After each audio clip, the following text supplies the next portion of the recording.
Hey now, welcome back to Lone Star Mini Restoration. Today I am check fitting the rear valance and getting ready to install that.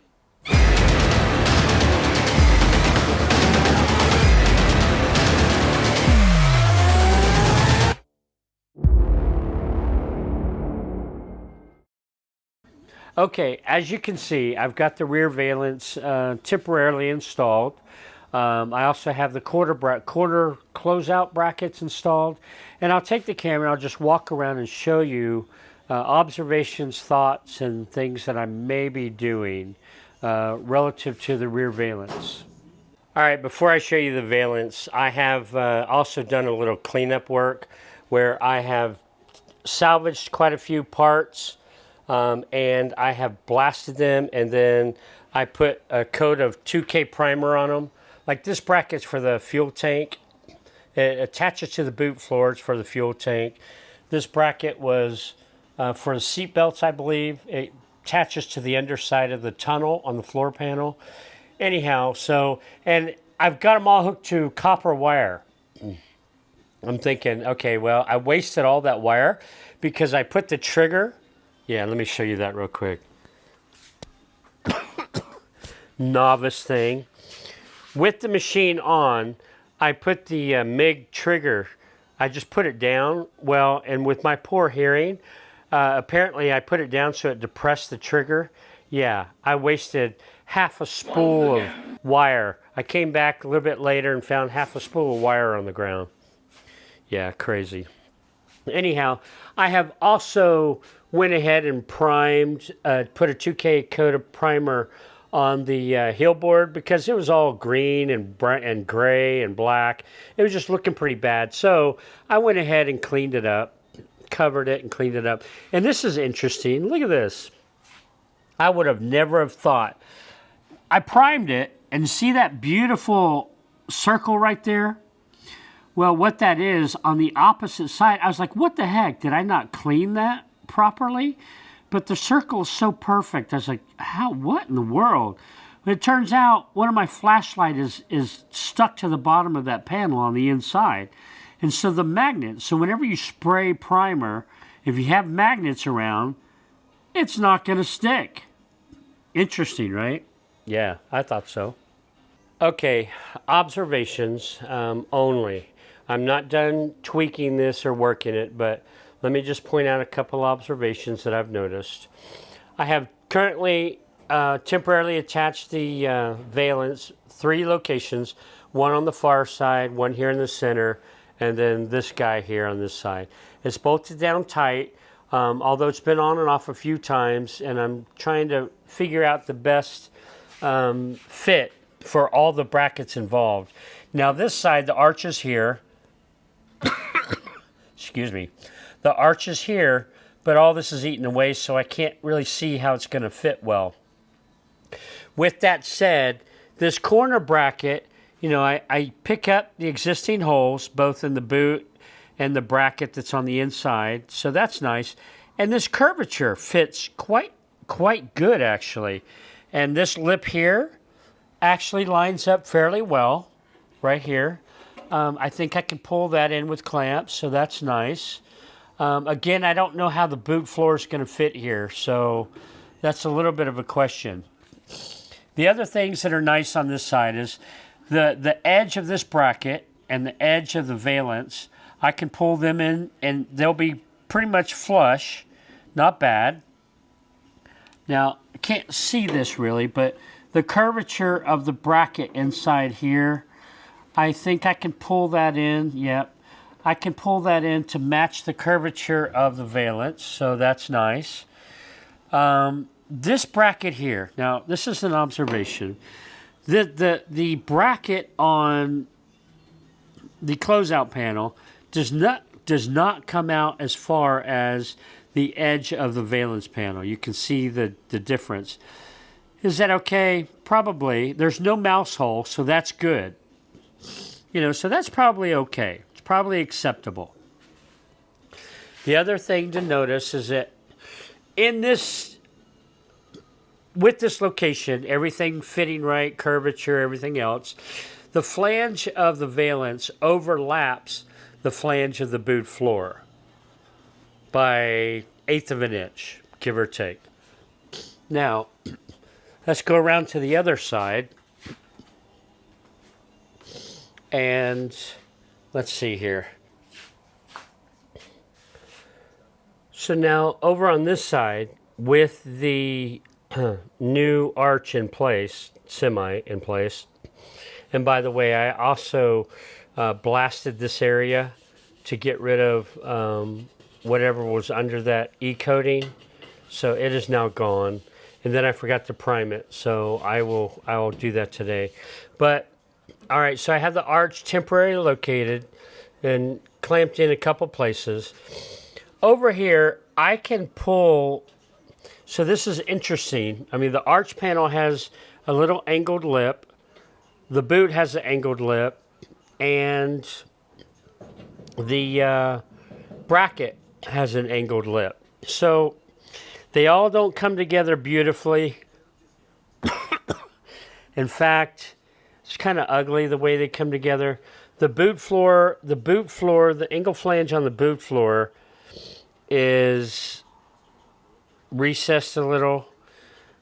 Anyhow, I can put a clamp here and I can pull those together. This whole seam here, this 3-layered seam, it's very difficult. So this is going to be a chore to pull all this together. Clamps, tech screws, whatever the case may be, I still have to tweak this. But one observation, and I can push and pull all the parts. However, one observation that I don't like is the panel on the closeout does not come out as far as the other side. You can see all this. In fact, there's a mouse hole right there. Water, debris, anything can get thrown up into that hole, and I don't like that. Now, this edge along here, I can get pretty flush.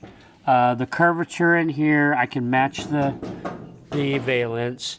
And here's another observation. I'm having a once I get all of this aligned to the contour, this aligned, then the flange of the valance is now recessed. The boot floor overlaps it, which is completely different than the other side over there. It's completely opposite. And you can see how the separation, the overlap between the boot floor and the valance flange, it actually increases as you go towards the center.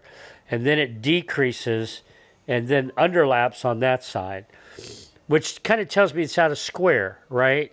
I mean, that's what it insinuates. Well, yeah, I can't quite get there. Another note, I believe, because of, here, let me show you. I have these tongs on my spot welder. It gives me a 6-inch height difference, and it's a total of, actually from here to here is 10 inches, but 10, 11 inches plus 6 inches in height. I believe when it comes time for sequencing, when it comes time for installing all this, rather than me putting plug welds, this bracket to the boot floor, I can reach over now and I can spot weld this closeout panel to the boot floor. For me, that's good news.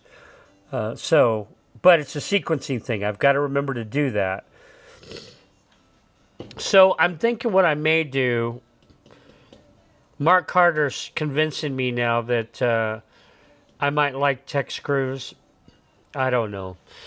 Looking at his video, Hi, Randy. He's got all of these panels that I have here, plus some. He's also replacing this section and this section, just like mine. I mean, his Mini is almost a duplicate. It's like a carbon copy, or mine's a carbon copy of his, whatever the case may be. But he's got everything attached together. I assume he's doing it the smart way. He's attaching everything together before he welds anything. Now, he hasn't told me that, but I'm pretty sure that's what he plans to do. Mark, if you're seeing this, you can correct me, and I think that's brilliant. So while I was going to do one arch at a time, I am now thinking about doing this one next and having it ready to go in before I weld anything. Do both sides at the same time.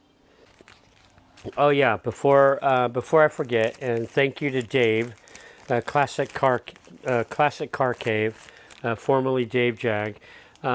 He caught something on a video conference that we had the other day about my nozzle, my MIG welder, the nozzle tip setup, and he gave me a suggestion, and I've done that suggestion. And then what I did was I took 2 of these discs, and I went and found the old boot floor. These guys here. I took 2 of these. I've got enough for 2 or 3 cars. And I went and practiced. And with Dave's tip that he gave me, I won't say 100% better, but I was pretty doggone close. I did 2 of them, and both times I did without major effort. Far better than what I did here.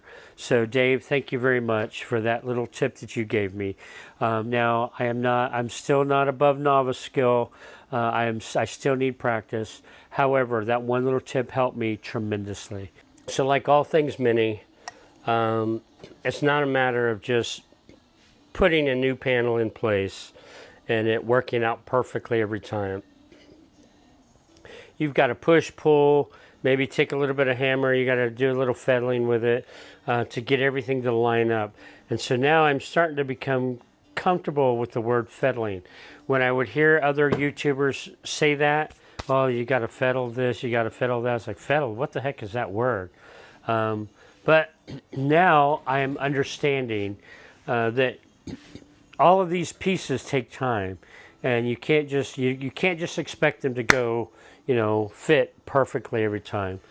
So that's where I'm at.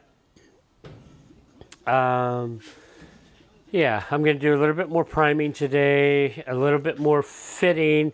I will probably start to take this arch out. I will not capture that on film unless something's different than the other side. But anyhow, thank you for tuning into my Classic Mini journey. Bye just now.